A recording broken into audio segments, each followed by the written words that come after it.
যে বাবা মায়ের সন্তান বাবা মা থেকে দূরে থাকে তাদের শুধু একটা জিনিসই মাথার মধ্যে কাজ করে, কিছু খেতে গেলেও বা কিছু কিনতে গেলেও যে আমার বাচ্চা বা আমার সন্তান কাছে নাই, ওদের ছেড়ে কীভাবে খাবো, কীভাবে এটা করব। হ্যালো ভিউয়ার্স, আসসালামু আলাইকুম। সবাই কেমন আছেন? চলে আসছি নতুন আর একটা ভিডিও নিয়ে। আশা করি সবাই খুব ভালো আছেন। আমি আলহামদুলিল্লাহ খুব ভালো আছি। তো চলেন দেখে নেওয়া যাক কী কী ভিডিওতে আছে আজকে আমার।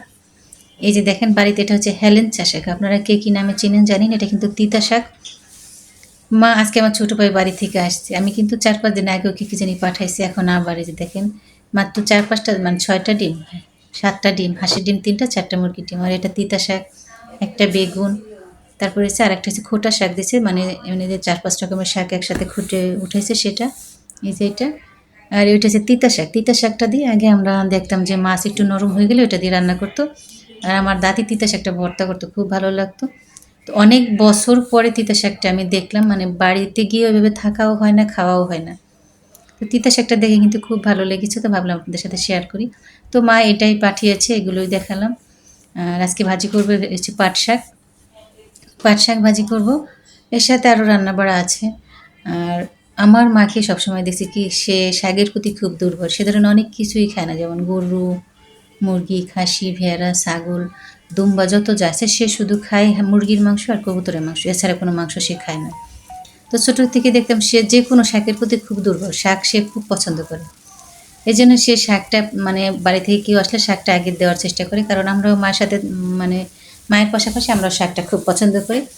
আর পাট শাকটা তো খুব বেশি পছন্দ করি। আমার বড় আপুকে আপনি যদি সে বলে যে লবণ দিয়ে সিদ্ধ করে দিলেও তার কাছে খুব ভালো লাগে, এতটা প্রিয় তার পাট শাক। তো পাট শাকটা ভাজি করে নিলাম। আর আজকে যে যে মুরগির মাংসের মানে রান্না করবো, মাংস রান্না করবো, এই জন্য কিন্তু এই যে দিয়ে দিলাম পেঁয়াজ কুচি একটু লাল লাল করে দিয়ে, এরপরে যে গোটা গরম মশলা।